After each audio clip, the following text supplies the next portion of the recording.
If you are a Manchester United fan, this is one of the most intriguing midfield stories this summer. And the truth about it is, Manchester United's pursuit of Mateus Fernandes is absolutely getting ridiculous. Why Man United want him is one thing. We are also going to be breaking about what would happen at West Ham. Then we're also going to look at the price tag. From the price tag is like, who else wants him? Then we'll start going to break down what he could be bringing to Manchester United. You get me? The likelihood of the deal would also be there. You get me? We'll break it down and then we'll give you the bottom line of this entire thing. You understand? That is what we are going to be giving you guys this. So you guys buckle up, because this is the transfer of Mateus Fernandes to Manchester United. Let's see if it's going to happen, and the predictions that I would actually be doing at the end of this video to make sure you guys know the way I think about this particular thing. Manchester United's recruitment team views Mateus Fernandes as a perfect fit for the new generation of midfielders that they want to build around. At just 21 years old, he combines with elite ball carrying ability, the progressive passing, the high work rate defensively, the tactical versatility, and his significant room for development. That is the key of this whole situation. Reports are indicating that Manchester United see him as a midfielder who can play as an advanced number 8, a box midfielder, and a deeper playmaker when required. This is literally carbon copy of something that would either be competing with Kobe Mainoo or play alongside Kobe Mainoo when we need to dominate the game. Let's say we are playing against, or due respect, against the likes of City. You want to have the ball. You have to dominate the ball. Instead of you putting a defensive midfielder to play with Kobe Mainoo, you put Mateus Fernandes, and you absolutely are going to carve out a huge chunk from Hull City next season. Now, let's get back to the situation. The club's midfield rebuild has become a priority, and Fernandes is considered as one of the standout young options available in the Premier League market. So, the question is, what happened at West Ham? Despite West Ham's relegation, Fernandes is one of the few bright spots in a difficult campaign. According to multiple reports, he finished the season with 5 goals, 5 assists, and a 42 appearance across competitions. Those numbers are impressive, considering the overall struggles of the team. His performance have attracted interest from several major clubs. But of course, the current situation right now is what we are going to be focusing on right now. The latest reports suggest that Manchester United have already held discussions regarding his fees and his wages. The talks are ongoing. United are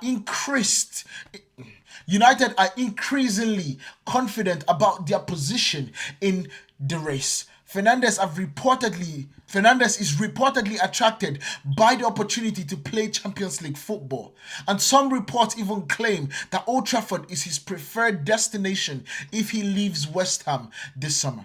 But of course, in this kind of situation, the price tag is always going to be a sticking point for a lot of clubs. This is where things definitely get complicated. West Ham are publicly valuing Fernandes at around £80 million. And the Championship club are under financial pressure after relegation and would ideally like a bidding war between interested clubs. However, many observers believe that the final fee could end up significantly lower than that figure. The important detail in this situation is that West Ham paid approximately 38 million to 40 million pounds for Fernandes last season. Southampton retain a sell-on clause, while West Ham need player sales after relegation. So those 3 things are what is making West Ham evaluate him at 80 million pounds, because they know Southampton is going to collect a chunk from it. They know that he is a talented footballer, and they also know that they need to sell players because they are now in the Championship. So who else wants him? Who else are West Ham hoping would come into the race to give Manchester United a huge problem, or what would you say, a bidding war. That's the word you usually use. United are not in this situation. Reported interest clubs include the likes of Arsenal, the likes of Manchester City, Paris Saint-Germain, and even Atletico Madrid. The competition is one reason West Ham feel that they can demand a premium fee for Mateus Fernandes. And the sorry part about that situation is that his agents did not put a release clause into his contract when he signed for West Ham, like a relegation release clause. But this is why he makes a lot of sense for Manchester United. From a footballing perspective, Fernandes ticks many boxes. United have lacked a lot of this in midfield. Now, when you look at his attributes, and I'm going to give you the rating of how I see him based on just the eye test of what I've watched over this season. When we look at his ball progression, he is excellent at moving the ball forward. Really, really good at that situation. You look at the press resistance. He is good. He is not Kobe Mainoo good, but he can absolutely handle his own. You look at his defensive work, he is good. He definitely can upgrade in that situation. However, just so you guys remember, in Southampton, he was not playing a box-to-box role or a defensive midfield role. He was playing an attacking midfielder role, a Bruno Fernandes role, if you might add. But when he came to West Ham, he moved back as a deep line playmaker, and what we saw was brilliant. It feels like he has just found the sweet spot for him in a footballing team. When you look at the final third output, he is definitely improving. You see the 5 goals, you see the 5 assists. Coming to Manchester United with the players that he has, you might see a 6 goals, 7, 8 goals, but then you would definitely see a rise in the assist column to like maybe 10 to 15 assists because of the type of players that he's going to be playing with. And then you look at the age profile. It is absolutely excellent. He is 21 years old, and you know for a fact that he will be brilliant going forward. And you look at resale value, also excellent. Let's say for a weird chance in heck, if he doesn't work out at Manchester United, Manchester United can turn around and sell him to a La Liga side or outside of the Bundesliga side for somewhat of what they paid for him this season. But the truth is that he would lower the age average of Manchester United's midfield while adding athleticism and technical quality to what we already have. Many scouts are viewing him as a player whose best years are still several seasons away, which aligns with United's current recruitment strategy. So many seasons ago, people spoke about Elliot Anderson the same way that they are speaking about Mateus Fernandes. Last season, I saw a lot of people, and I have to give them credit, say Manchester United, instead of going for Baleba, should be going for Elliot Anderson because he is going to be £100 million player in the future. And that is what we are seeing with Elliot Anderson. If they have the same trajectory, meaning Mateus Fernandes and Elliot Anderson, we need to grab him right now. So the likelihood of this deal, based on my current assessment, in my mind, is a 7.5 out of 10. Now, the reasons about that is that Manchester United have a genuine interest in him. The talks have reportedly begun. The player is believed to be open to the move to Manchester United and to Old Trafford. West Ham need to sell after the relegation that they just went through. However, the potential obstacles that Man United are going to be facing is the 80 million valuation, the competition from other Champions League clubs, because Arsenal are Premier League champions and just played in the final.